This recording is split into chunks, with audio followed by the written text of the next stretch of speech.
This channel does not promote or encourage any illegal activities. All contents provided by this channel is meant for educational purpose only.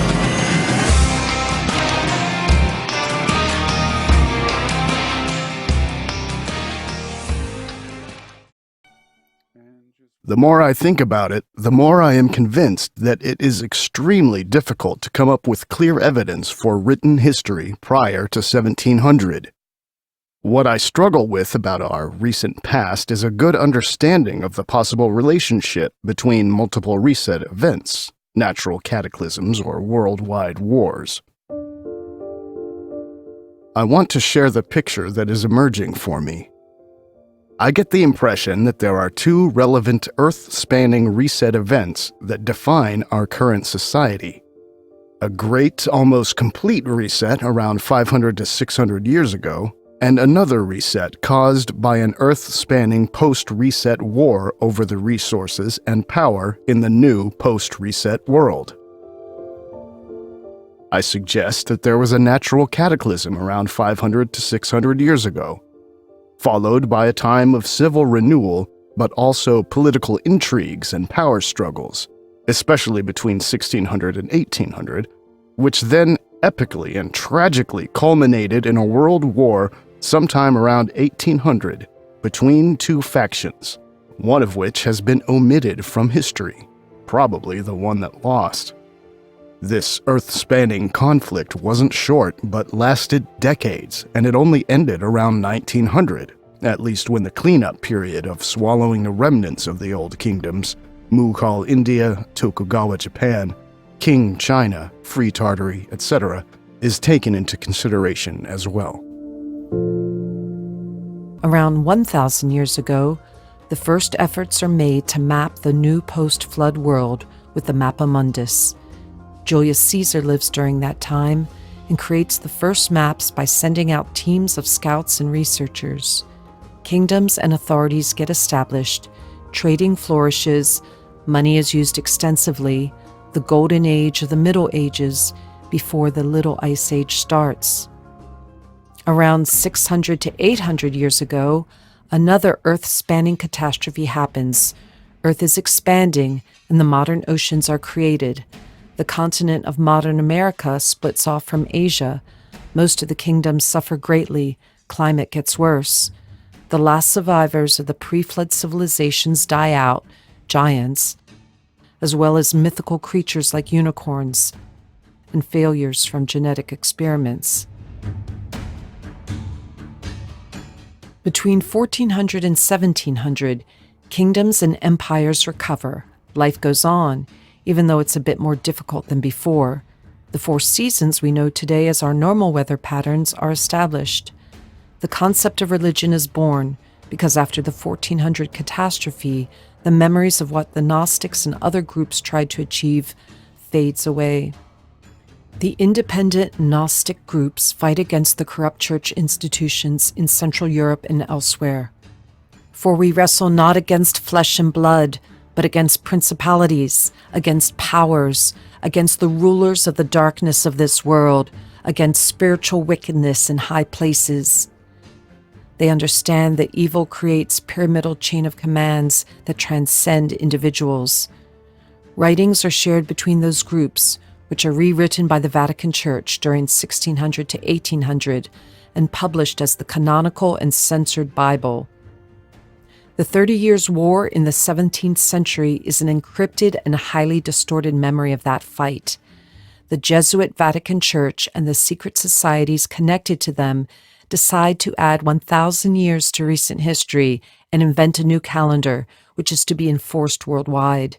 Competing native calendars are destroyed and the accompanying myths alongside. Between 1600 and 1700, another worldwide cataclysm hits with a second Earth-expanding event. Climate gets really bad and evil begins to envelop the Earth. This event destroys most technological knowledge of the past and creates the last survivors of ancient kingdoms, but their power is reduced. The institutional churches and secret societies from Europe use this event to colonize the entire world and rewrite history on every continent. New maps and narratives are being created. The remnants of Tartary and other remaining free empires and monarchies, remnants of the Old World governance style, get overrun between 1700 and 1850 due to their military weakness and decentral governance style rooted in the Old World tradition. Modern science is established between 1700 and 1850 with the aim to destroy all previous knowledge about cataclysms, spirituality, and cosmology. Another small cataclysm, be it natural or a war, happens around 1800 with the year without a summer 1816 as a surviving concept. It doesn't destroy as much structures as the other events before, but it costs many people their lives and gives rise to industrialization. The small group connected to the European churches and secret societies, especially the Jesuits, have secretly kept some of the pre-1800 knowledge and slowly reintroduced some of that knowledge to society. This is known as the Industrial Age to the uninitiated. The Napoleonic Wars are probably also part of the deception created by academia to rewrite this event. 1900. People all over the world, especially outside Central Europe, still remember some parts of the true history, and both fascism and socialism, communism are created to destroy all the remaining high culture in the Europe and eastern parts of the world. The two world wars lead to the destruction of large parts of European, especially German, architecture connected to the old world, and also the loss of significant knowledge of the past. Grand technological and cultural reset. The big last reset likely happened around 400 to 600 years ago. This is what creates all the ruins archaeologists put 2,000 years into the past, and the late Renaissance paintings of Rome in ruins is after that event. Most buildings from before that time have crumbled to dust. It's hard to say if this event is equal to the event of the biblical flood that gave us all the petrified remains of a high-tech civilization. There could have been another grand reset event way before 1700. So the last reset probably wasn't responsible for the flood myths we encounter in all religions and myths around the world. This last reset event is when Africa turned into a desert, when South America turned into a forest, and when the Northern Hemisphere turned into a crater-plastered wasteland, likely from electromagnetical plasma discharge related to the sun activity. The map changes, bigger oceans for example, give the impression of a natural cataclysm.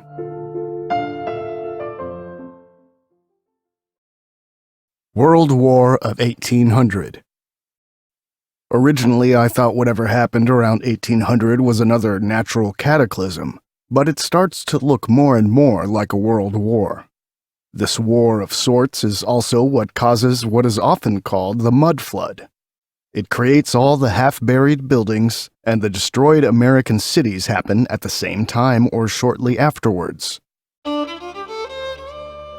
All of the following events are roughly the same event, artificially split up by historians. Destroyed, burned down American cities. American Civil War. New Madrid earthquake of 1812. Mystery eruption of 1808.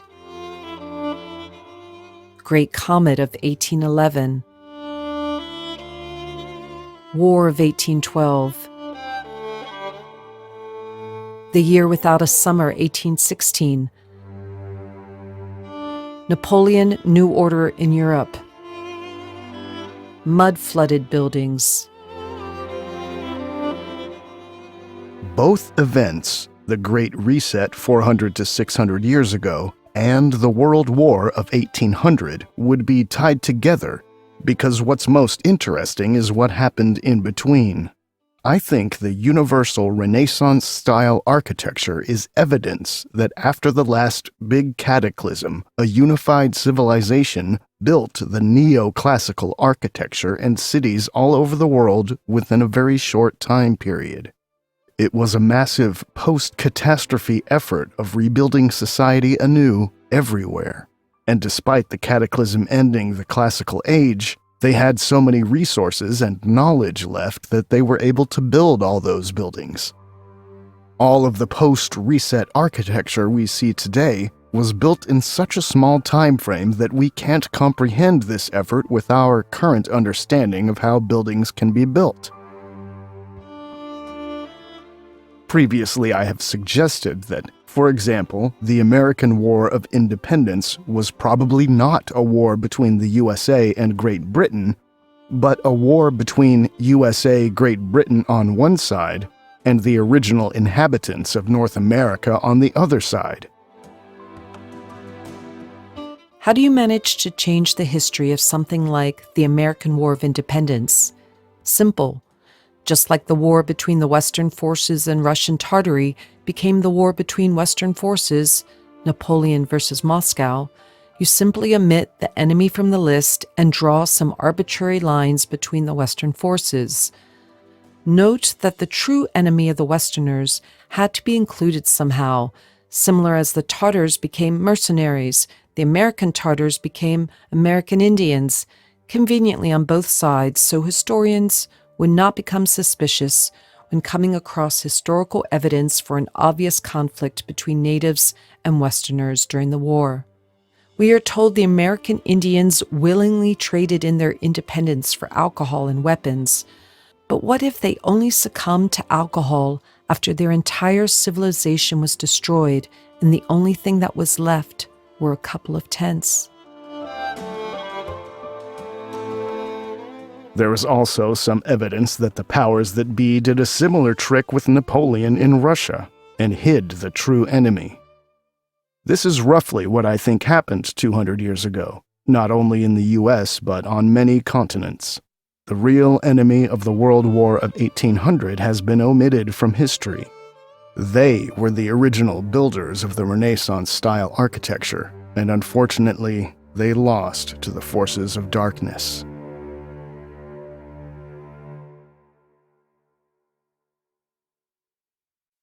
Lunatic asylums as prisons for those who resist. It is no coincidence that these places pop up directly after the mud flood and post-reset times of the early 19th century. They were places for those who couldn't cope with the changes or those who resisted the new rulers. In the 18th century, with the breakdown of the ancient regime, or let's rather say the ancient world, the enemies of the new order are being persecuted.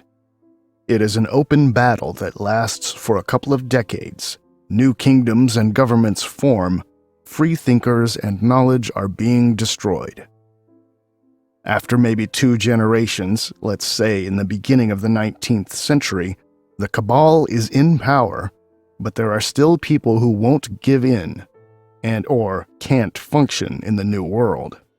For those people, they create more formal prisons, which become the mental asylums, where they are mixed with the truly insane, i.e., those who can't function in any way.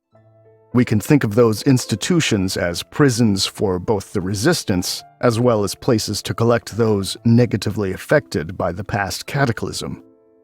Obviously, they just use the buildings that were already available, which explains the glorious and completely inappropriate architecture. Imprisoning the resistance would be a high-priority task, which explains why they allowed those special buildings to be used for this purpose. These buildings look like they could have been healing centers, hospitals in the old world.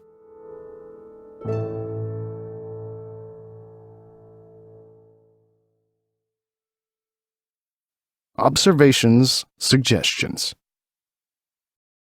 First, the quick and coherent rebuilding after the Great Reset in the unified worldwide architecture style suggests a connected, highly intelligent, cooperative, and mostly peaceful civil society.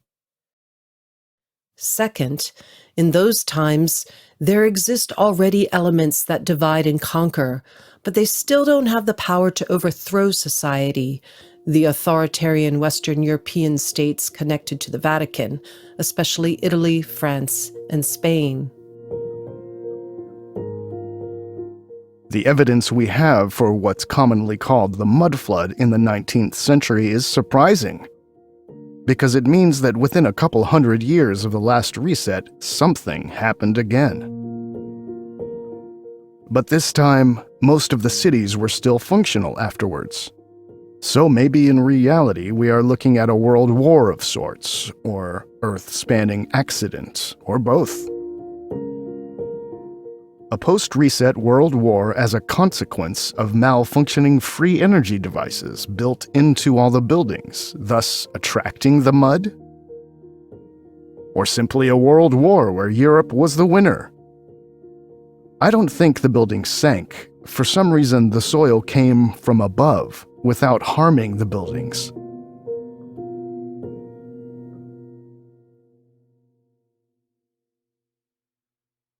Possible results of this event. The post-reset war of 1800 birthed our modern society, and many things that define our current way of life can be traced back to the 19th century. The way of life 300 to 500 years ago is so different to ours that if we would put both next to each other, we could almost talk about two different universes. The fact that we do not remember collectively is all that's needed to prove how alienated we are from our own ancestors, and that we suffer from collective amnesia. Let's look at some of the ways our world has changed since then. Colonialism, imperialism was created to overthrow the weakened kingdoms and empires. Colonialist power was at its height in the 19th century. Scouts were sent out into the entire world as no one really knew what's going on in the depopulated area after the reset. Then the kingdoms were dismantled and modern democracy installed by the powers that be. The history of colonialism, imperialism has been artificially lengthened to hide the importance of the 19th century. Consider the two periods of imperialism in India. We are told the first period lasted from 1740 to 1858 with the economic control via the East India Trading Company. But only in 1858 did the British actually invade India, thus starting the colonialist phase of imperialism. I suggest that the history before 1858 is largely made up to support the myth of the long time frame of colonialism. Empty cities of the American West, as the repopulation took quite a while. Complete destruction of Tartaria and a couple other free empires and kingdoms. Cataclysm in the Northern Hemisphere, almost complete destruction of the northern areas of the world, suggesting a natural cataclysm or weapon of enormous power.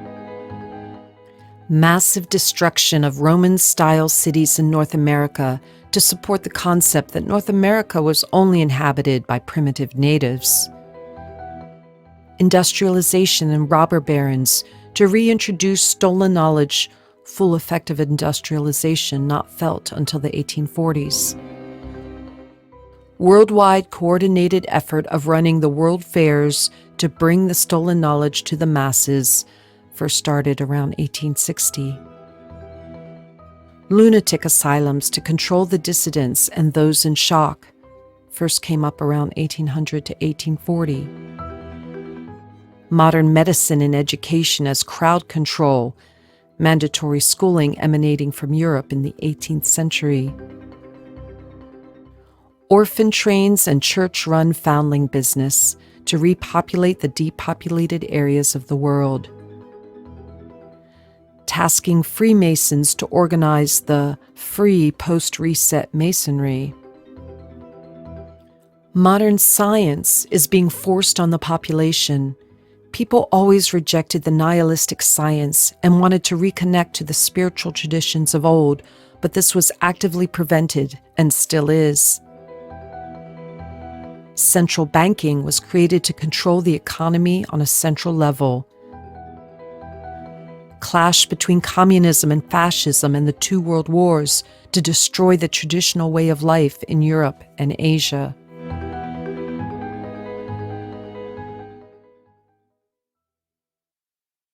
Inventing the neoclassicist architecture myth.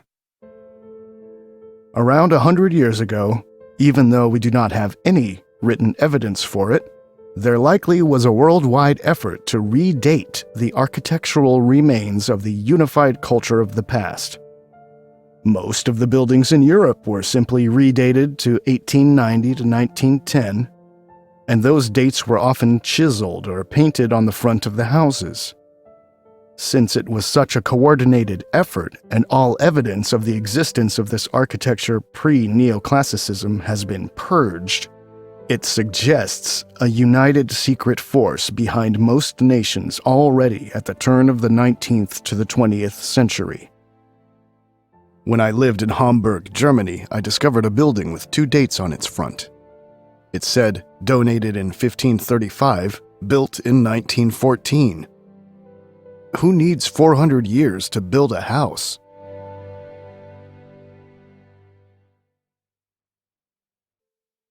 Most important aspects of the history rewriting. Free atmospheric energy disappeared. People started to believe that all the old buildings were only created around 100 years ago, Gilded Age architecture. Colonialism got artificially pushed back into the past. Historians created a wide historical gap between the lunatic asylums and the witch hunts, so that we don't see that the insane asylums directly evolved from the witch hunts, and the church even ran the first asylums in France. Millions of photos and paintings were likely redated. Many historical architects got outright invented out of thin air. Mundane explanations for the mysterious fires in North America and Europe covered up what really happened.